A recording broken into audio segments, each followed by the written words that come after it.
Very good. Well, we seem to have gone live.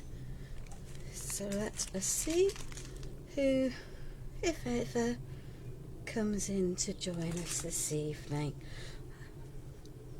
Oh goody, we've got some visitors. That's always a positive feature, I think. If you could let me know whether you can see or hear me, that would be fan-dabby-tastic. I never trust anything to do with technology to do what it's meant to do. Hi Deborah, hi Paula, thank you for watching.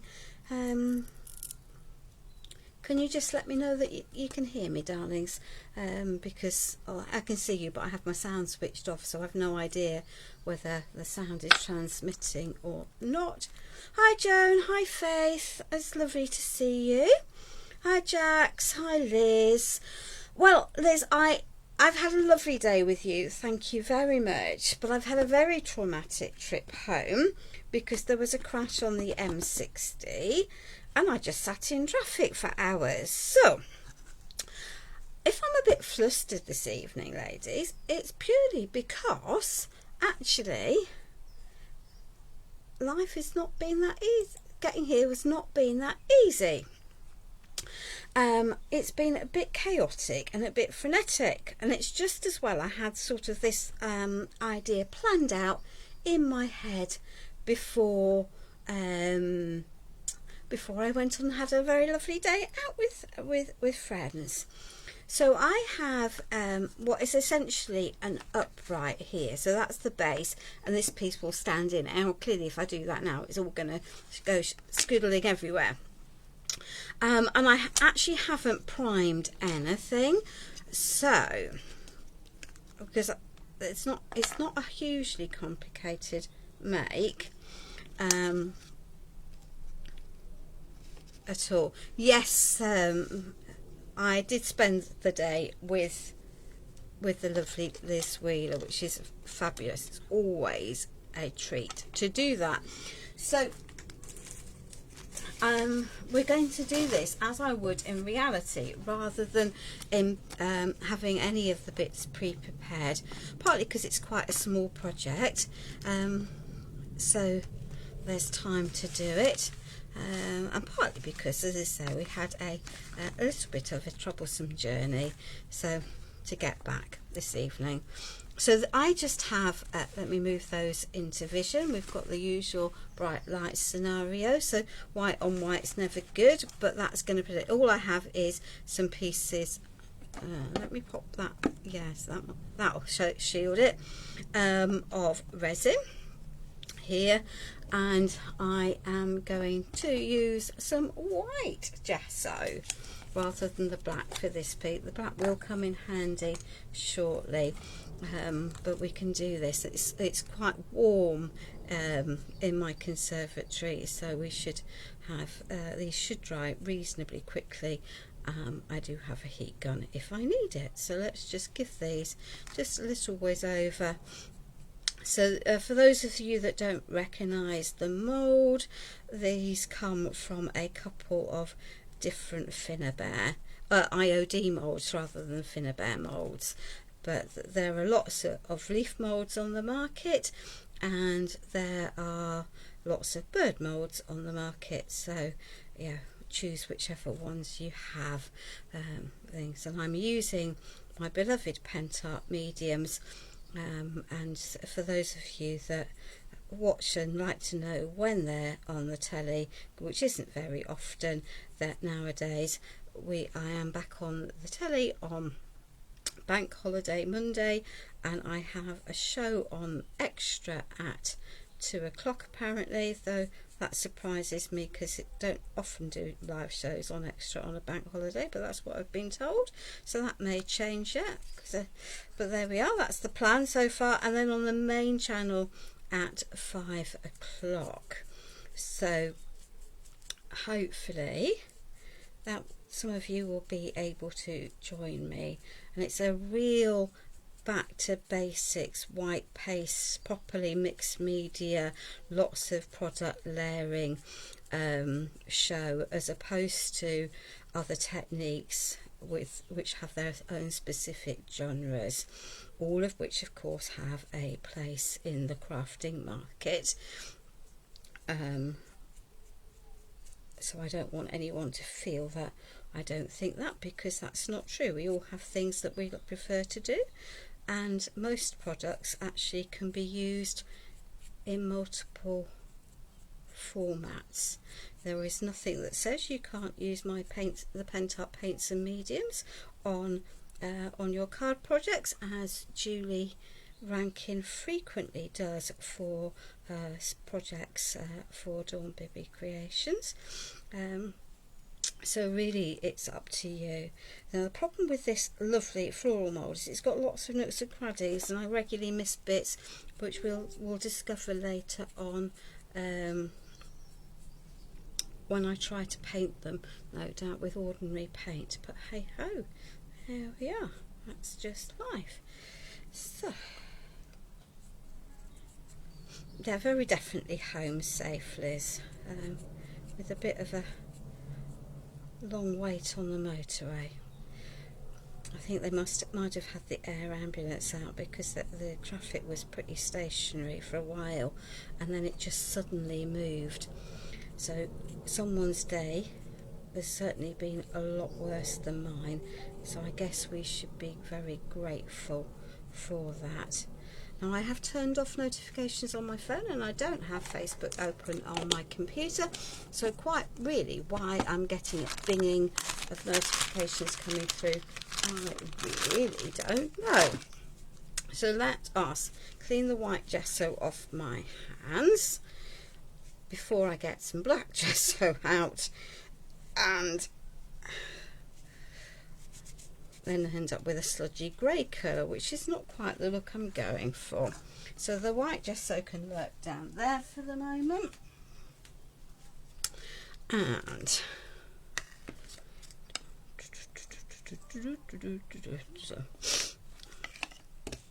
then we'll grab some black gesso.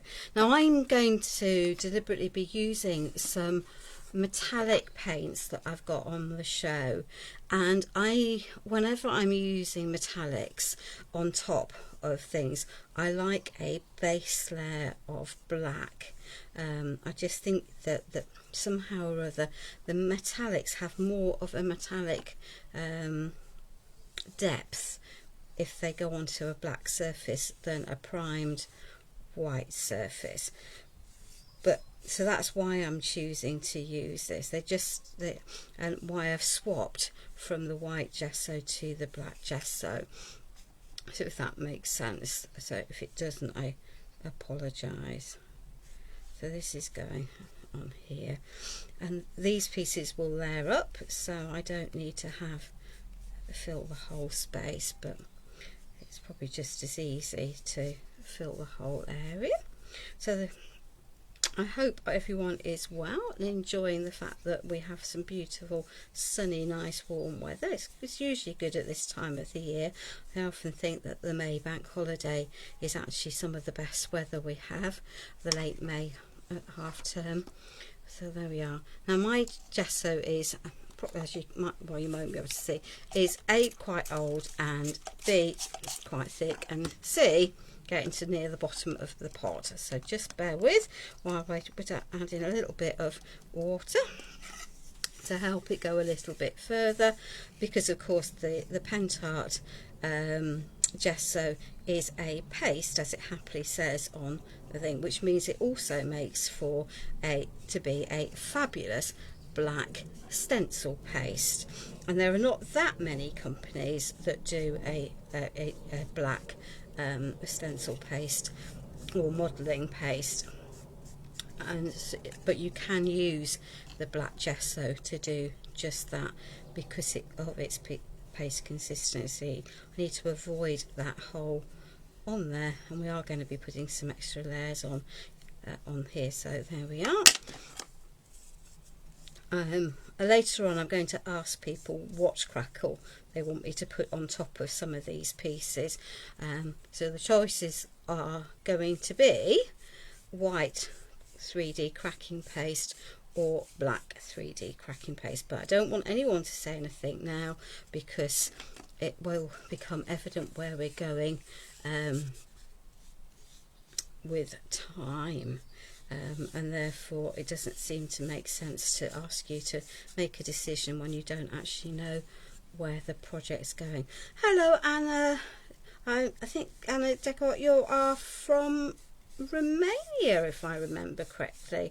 I just trust that all is well in Romania. So there we are, so those can go there, that can go there, that can go in there.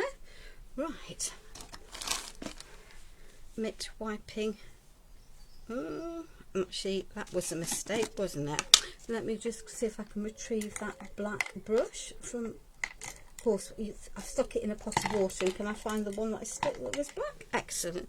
So the top of this piece is going to be on display.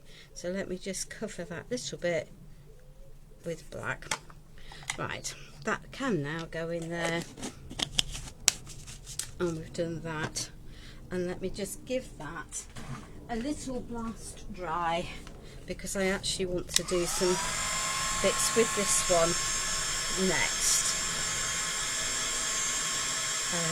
because I've got something to do that will require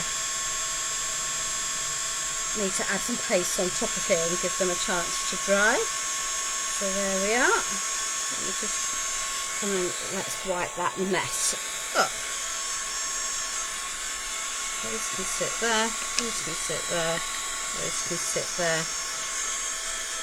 Now, left to myself at home, I would paint the back, deal with the back of this, but I'm not going to do that on camera, because I'll get very messy, and actually it's better to leave the two sides to dry separately. Hi Joe. There we are. Let's just get rid of this.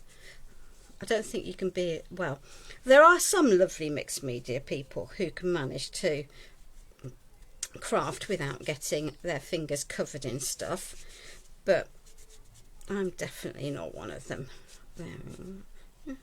As poor Liz Wheeler will testify, as we went out to lunch today with me covered with paste and paints from yesterday's craft making. So I have some paints.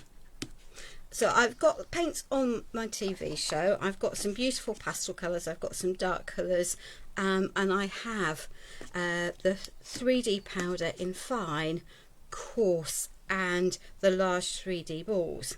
So what are you going to use the 3D powder for? The coarse one, I think, or the medium one, you've certainly seen used in the rust paint sets. But if you add it to the chalk, the matte paints, I'm going to make more than I need, and that's fine.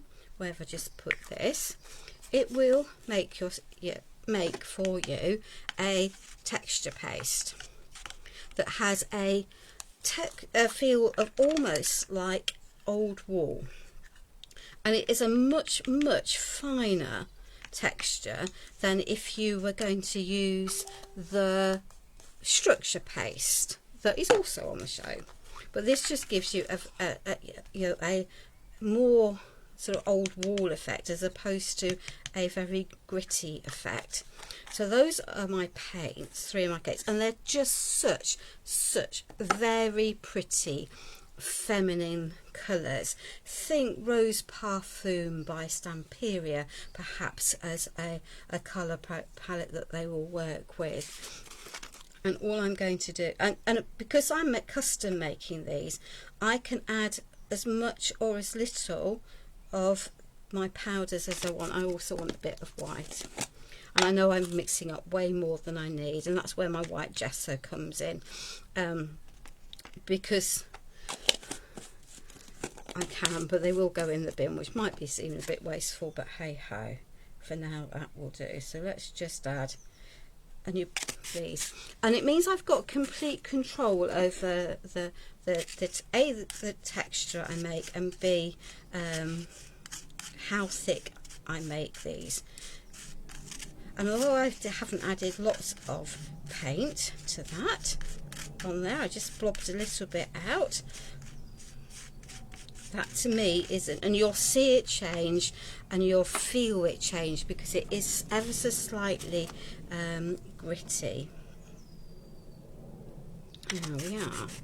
So let's just pop that into there. We might well need some more, but now you can see that it's becoming a bit like plaster that you might put on the wall, and that's the feel of it as well. You think if you've been plastering a wall, so you can see that that has now changed from a paint consistency into a proper paste.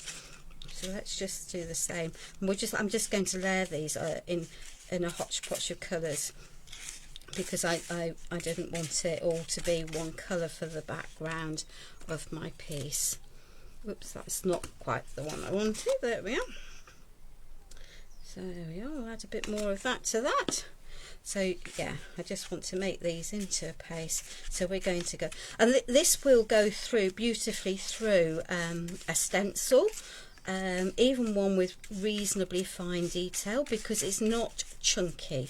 It is thick, it is gritty, but it's a smooth grittiness, if that makes any sense whatsoever. So even a finely detailed stencil won't come to harm from this one. Whereas if you put something that's very gritty through a stencil, actually you just don't pick up the details of the stencil. Hello Tamara. Thank you for joining me this evening. There we are. So yeah, so all I'm doing is making myself a very fine texture paste. There we are with these. So I can mix the colours. That blue I actually think is a bit dark, and it tends to darken the colours a little bit by making them thicker. But that's fine, because now I can take that and mix it with some of my white and soften it down to a paler colour. And again, I've got complete control over this. There we are. So let me get that into there, that into there, that one into there.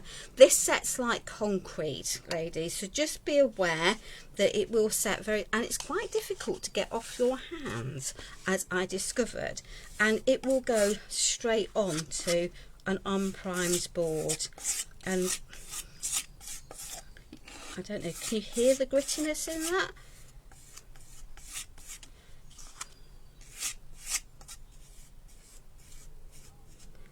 So my intention is to just create almost a coloured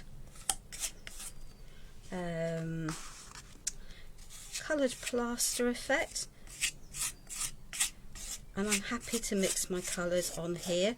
I don't want a completely uniform colour. I'm looking for a little bit of texture into my background. We've lost quite a lot of that of the pink, and that's fine because the colours are mixing, and that's equally cool.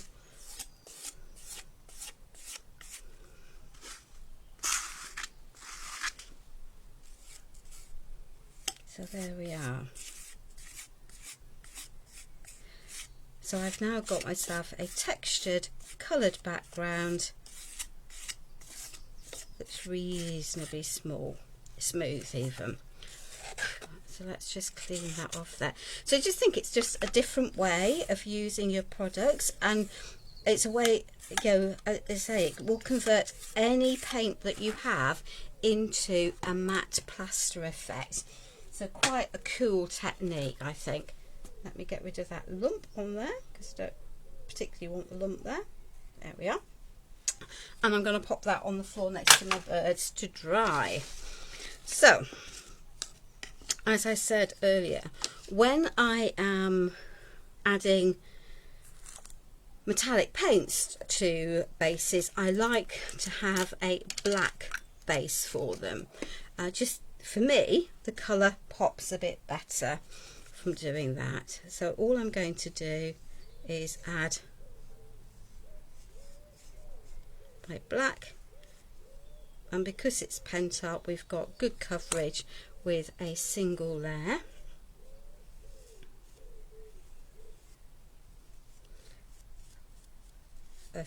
Of paint.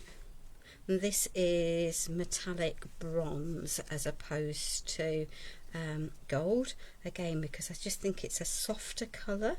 The gold, it's beautiful, but it's a bit brash for the project that I'm thinking of tonight. Thank you, Jax. They are very, very, very, very pretty. They're part of the vintage and country range of paints from colours that Pentart do, and go across lots of their different mediums. So they're ones that I particularly like. So let's just give these a little bit of a coat of that paint, and we'll pop this onto here. Hello Christine, I don't think I've seen you watching on here before, so welcome. It's always nice to see different people coming to join us. I hope that you enjoy what we're doing. And this is just going to need to be on the outside because the base layers. And look, I'm sure you can hear that delightful pigeon. Before I lid that, let us pick this piece up because that piece needs to have some of the gold added to it. There we are. Cool. And as I say, I would paint the back of them, but I'm not going to do that on the live because it needs to dry before we turn stuff over. She says making a right flipping mess. Right, let's stick that back on there. That help preserve it. Hi Sarah Lou. Hi Annie. So now we've got more things lying around here than you've got the most of us have got hot dinners for. So let's just stick that out of the way. Before we do that, I need that paint colour, that paint colour, hey, that paint colour and that paint colour. So let me grab those. Oh, yeah, and why not? Let's just pop. You see, you just run out of room, don't you, when you're crafting? It's just part of life. And also this. So we've got some bits to paint. The problem with working in a very warm conservatory is that stuff dries out. So this is vintage brown, which is almost a purpley toned colour, but it's definitely brown. It's labelled as brown, but it definitely has a purple undertone. I could have just painted these with black and left them black, but again, I'm not too sure I want to have such a harsh colour for the project overall. And I could spend some time picking out some of the details in different colour paints, but we're not going to, because I can use wax to bring out the details, and that will work quite nicely. There we are.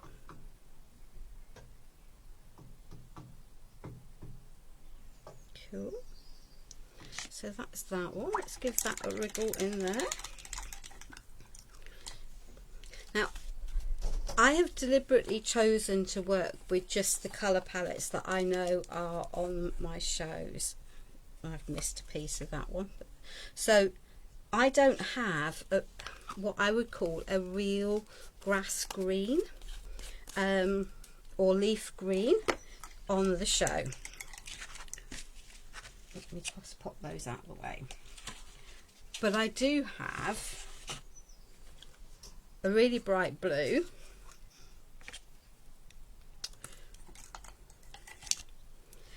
and a vintagey yellow and the country green. So I'm going to custom mix something that to my eye looks nice. Whether it works for everyone is another matter, but that's where we're going with this. Okay, because I felt this country green was too pale against my background, so I needed something that was going to be a bit darker than that. And then we have this, which is vintage yellow, and it's described as vintage yellow. That's how it's described. You can dispute that if you'd like. I don't have an issue with it, because it's certainly a yellow with a green hue into it. And I know that because if I mix that with one of the reds, I get brown, and therefore globally I must have all three primary colours. So on Sally Telly, I'm supposedly on extra at 2 o'clock with a live show, even though it's the bank holiday, and also at 5, my darling. So we're just going to do a little bit of custom mixing of some of these colours. Let me just grab some paint brushes that I might be able to use. No, we'll stick with it. We'll stick with this. So I'm going to take some of this red, oh dear, and some of this vintagey yellow, and I will get a gorgeous, depending on how much you add, you'll eventually get a beautiful turquoisey colour, or a turquoisey green. So I now have a green rather than blue, and I want to soften it a bit more, so I'm just going to add some of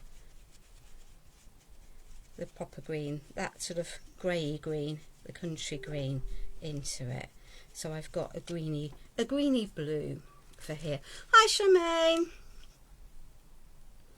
And then I'll just pop this onto here, and I can colour mix onto here. So if I don't want my leaves to be all a single flat colour, because they're not in nature, I can pick up some of that yellowy vintage yellow and add it over the top, and change my colour mix. So just bear with whilst we get these painted. There we go. I think you had a very busy show the other day, didn't you, my darling, when you were on? So yeah, so you can see just by taking those colours and not being afraid of them, you can actually then mix a lot of other colours to get something that's maybe more natural, that's more suiting to the colour palette. So don't be afraid of colour mixing. It's really important that we don't forget that as children we played with our colours and mixed things up, and that's cool, and perfectly good to do, and it's perfectly safe. I might not mix paints across colours across different brands, but I certainly within a brand.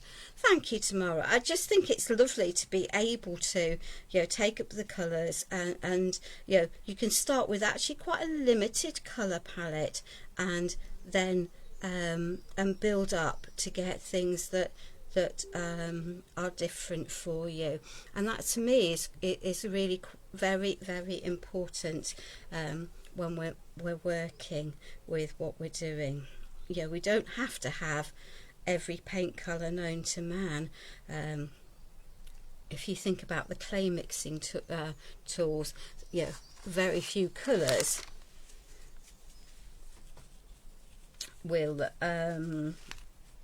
will give you a huge range, because yeah, who knew that mixing supposedly a yellow with a blue and a green would give me this beautiful greeny turquoisey colour, and that I can continue to add texture and detail. And it's only by playing and knowing that you can add blue and yellow together, basics from being a child, that you can then actually custom make your own colours. And that is the joy of being a home crafter, because it means that you can colour match to the project or to the to the environment or the room that you might be going to put something into. So there we are.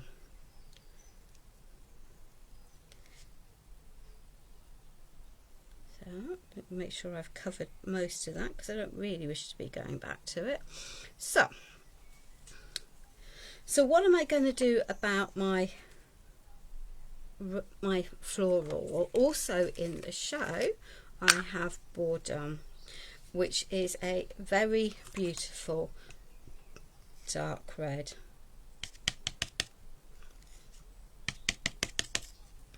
So let's shovel that into there, and let's pick up with a cleanish spatula some of course I could add some white gesso to it to make it paler, but I've also got this beautiful pink, and I'm just going to loosely match these onto my floral pieces.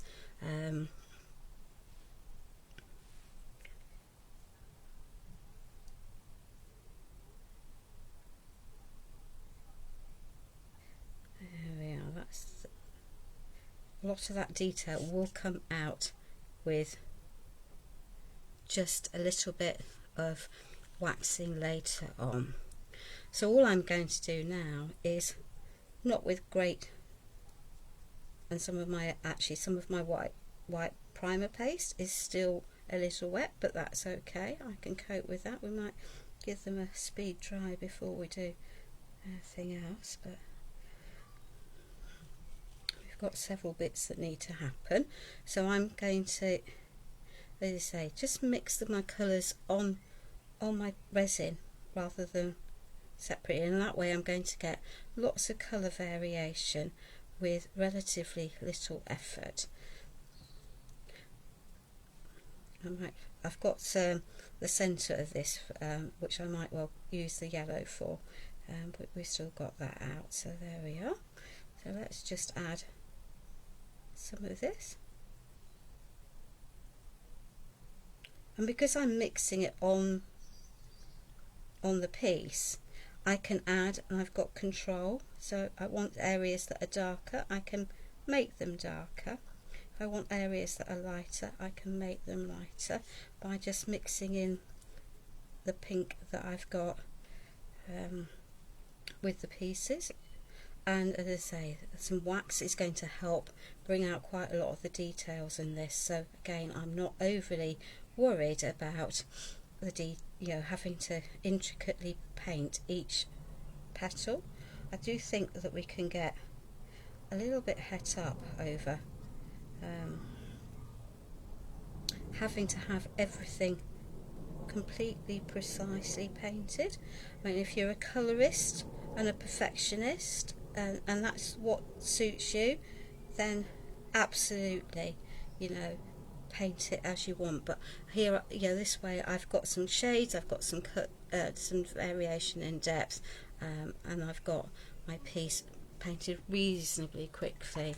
Let me just give that a little wash, because I don't really want green centre for this, and even though I think this yellow is more of a greeny yellow, that's the one I've got on the show, so that's the one I'm going to use for the centre of my flower, because as I say, I think it's important that we learn to work. And I'm just going to lift it and pull it in a little, the dark in a little bit deliberately, to soften it down, and again to give it a slightly more natural appearance, because the petals should still be visible through. So if I just pick up and add a little bit of that red in as I work, it softens that through. So that's that. There we are. So those can go there. They can go there. Now then, question time, ladies. I am going to pop this onto here, but I want to have some crackle on there, on this piece, and on the base, this bit. So you've now seen the colours of the flowers and the leaves and the muted brown of the birds. Do you want me to do white crackle or black crackle? Answers, please. And whilst you're writing that, I am just going to add some extra. Am I prepping? Yes, I am. White. Good, you've gone with the colour that I was thought I was going. Yeah, I like the black crackle, but sorry, look, I'll grab a black crackle piece because I think the dominant thing it has been white. And when I was thinking about the project, I initially thought black, but actually I had sort of changed my mind about it. So let me just wipe that. That is literally just some black Lacquer gel added over my birds that I'm going to wipe back. There we are, just to have a little bit more detail, and I possibly should have given those a dry, but there we are. So those can sit there. Right, whilst that's drying, let me just grab.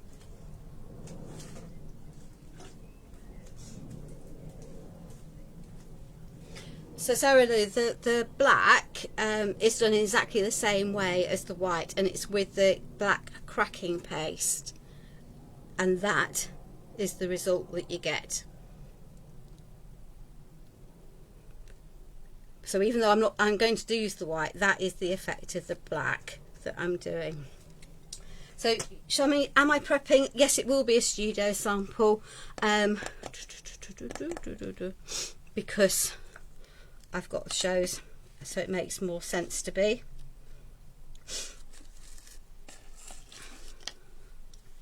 Thank you, Charmaine. I'm sure you're up to your eyeballs packing. I'll message you later on. I've got some thoughts to share. But there we are. So the cracking paste has a primer that goes with it. We've got the big pots on the show, so that is cool, rather than the 100ml pots, which are lovely, but actually sometimes you just need big pots. And if you're used to the small pots, and you like that black is stunning for that piece, it's just a statement. I use it a lot for Halloween projects, and if you're decorating a 3D piece, say a lantern or a birdhouse, then actually you'll go through quite a lot of it, obviously depending on the size of the project.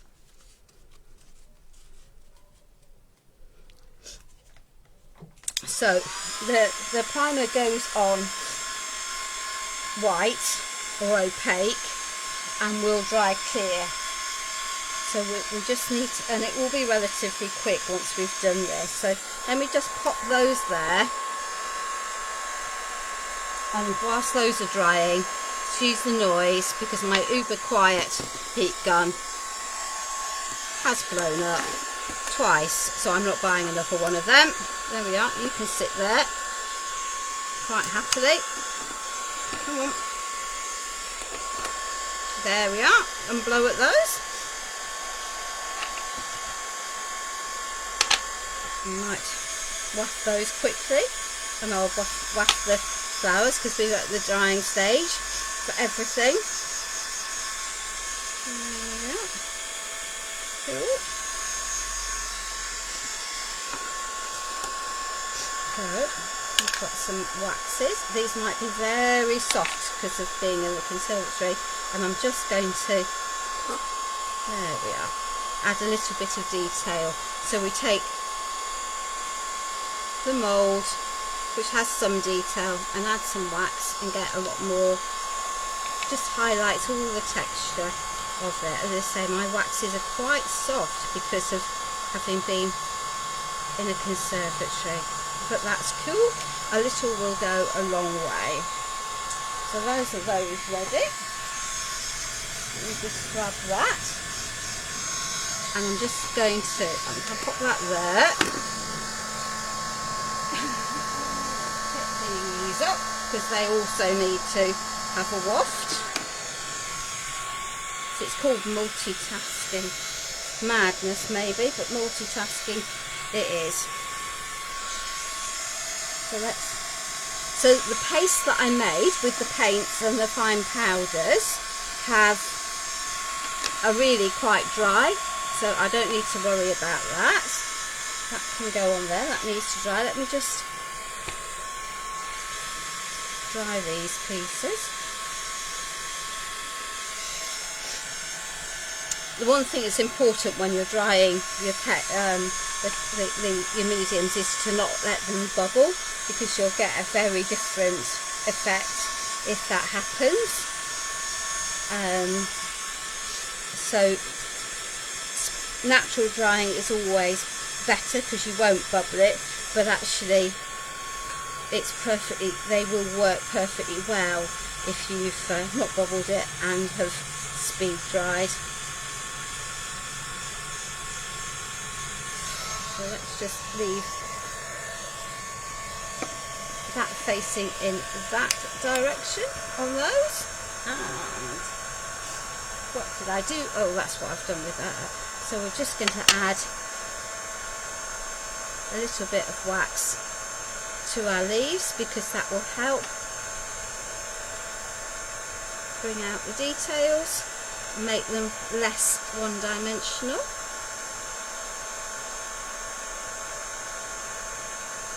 And this is what I believe mixed media is. It's about taking lots of your products and layering them all together. It's not about a single technique. It's about layering your products and your colours and having fun and experimenting and actually making what's right for you. I don't think that you have to be prescriptive around things. So I just think that adding the wax makes a huge difference, because a lot of the detail in this is sort of lost. But if I add the wax over the top, I'm going to pick up the surface details where I touch it, and suddenly the whole piece will pop far more than it might otherwise. And I'm keeping that consistently. If I had the bronze wax, which is on the show, which I don't have, then I might have used the bronze wax. But hey ho, you can't have everything in this world. So let me just shuffle that lot over there before I cascade them onto the floor, which will be my next party trick, and will have me going as I try and scrabble to find them. So let's just get this lot dry. It's not going to take very long, and literally we have one more step and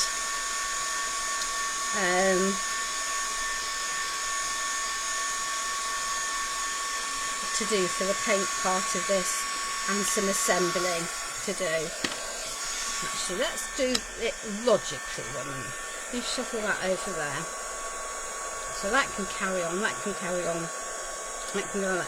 So here is my little cloche, dome, call it what you want, and I am going to attach this piece to the back using some heavy body gel. Sorry, but thank you for supporting me, Lorraine.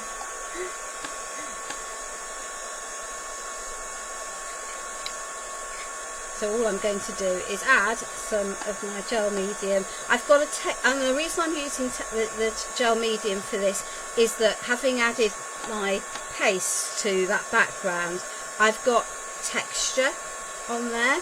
So the gel medium is going to hold this in place better for me than just some glue. And it gives me a little bit of wriggle room to tackle. So that is going to go onto there and give that a little bit of squash. Now, in spite of everyone telling you that gel mediums dry clear, they don't. The glossy one does, but the Pentart gel medium is opaque when it dries. It's very matte, but if you have a big blob of it, you will see it. I don't wish to correct people, and I'm sure there may well be gel mediums that are clear when they're dry, but the matte gel medium from Pentart is definitely not clear when it's dry. So just be aware of that. All things are not created equal, and that needs to just sit on there and grab. So there we are.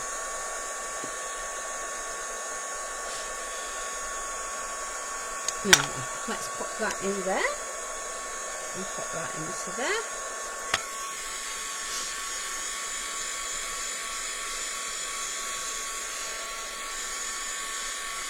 Because I need this bit to be dry. So I know, because I've had a pre-plan of this, where some of these pieces are going, and some of it I can put down whilst those are continuing to dry.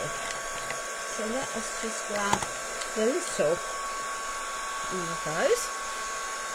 So I'm going to have my little flower there, and I'm going to have a birdie here, but I needed my flower to sit higher than it's actually sitting, and so I'm going to disguise that join with some extra pieces.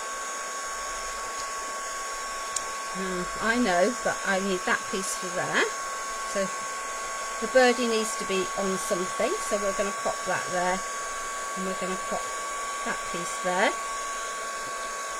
and we've got an extra bud to tuck into there possibly. Oh, nice, pop it. Yeah, I think we're going to pop it there. So I can actually start to pop some of these down whilst these pieces are continuing to dry. Yeah, it has its uses. It definitely has its uses. There is no question about it. So that's going to go into there. You don't need all of that on there. That piece can go onto there. It is still going, Lorraine, because I've still got some bits drying. But I just didn't want to leave everyone waiting half an hour while you won't wait half an hour, because it's not like that. It doesn't take that amount of time. So there we are. So our birdie is going to sit neatly up there looking at our flower, and that will sit there. Now then, sorry while I just carry on, and I can see I've still got some white bits on here, but we'll shut the noise off, Lorraine. There we are. Okay. No, it definitely wasn't your Facebook playing up. So let me just pop these on, and then we'll put the white crackle on the bits that I want the white crackle on. There we are. So that can go in there.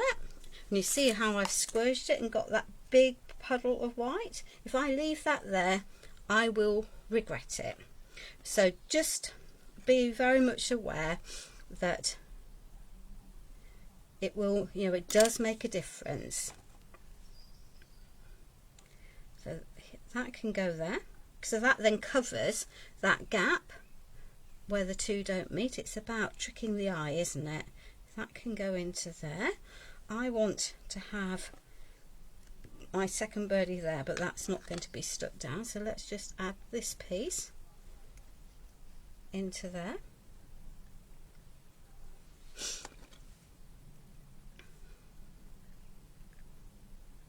and that piece can go into there.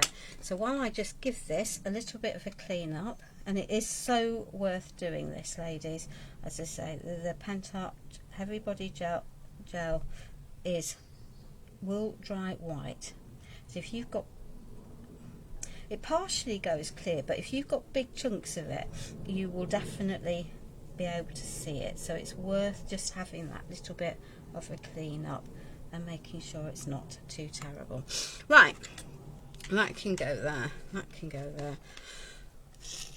That can go over there. Right, where it is, that can go on to there for the moment because it's too warm in here. So having these are now reasonably, I've gone from all white to, as the glue has dried, to as the primer has dried, to actually clear, but with a shiny surface. And that's the key, it is a shiny surface. So you either have to paint just the area that you want painted, which is fine. I just need a clean, reasonable sized brush. There we are, that one will work. Or except that you're going to have shiny areas where you haven't covered it with the cracking paste. Okay. So all I've got is a paintbrush. It is a paste, so you can, you know, put a thick layer on if that's what you want to do. You'll get thicker cracks if you do so. So we'll deliberately have a mix on here of thick and thin, because it will all add a little bit of detail to the finished piece. There we are. That can go there.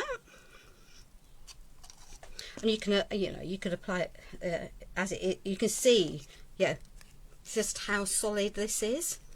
It's, you know, it's a properly thick paste. So you could apply it with a palette knife if you want, or just a brush. The option is entirely yours, and it doesn't matter front, back. I'm just trying to avoid that hole in the middle because I need to be able to pop the it onto its stand. There we are, that's reasonable. And I can tidy that up later on. Hi Joe. Let me just pop that and that and that there. We'll lid up that. So the black cracking paste works in exactly the same way. So this, I don't know, it's difficult, isn't it? Is already beginning to crack, and it's the look. So let me just give this a whiz, and hopefully you'll be able to see it better when it's dried. I think it's interesting, isn't it? The white is always has a bit of a glare when we're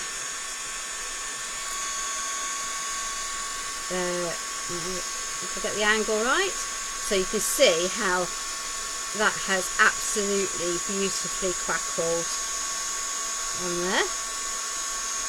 And actually you can see this piece cracking as I dry it. So if I just hold, it's difficult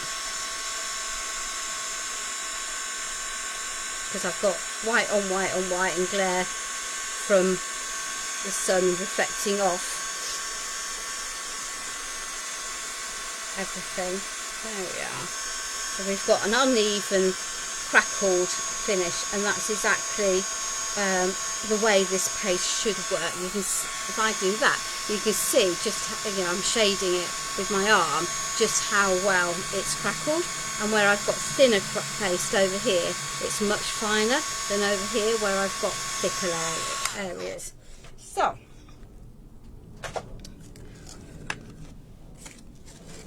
and I might not stand this all up tonight because it might end up falling over and pieces sliding.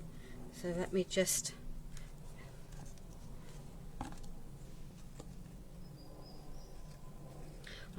I can see some bits stuck in that slot that needs to be free, and of course I can always sand the bit that's going to go into it. So let me just clear that off now while the going is good. So this is going to go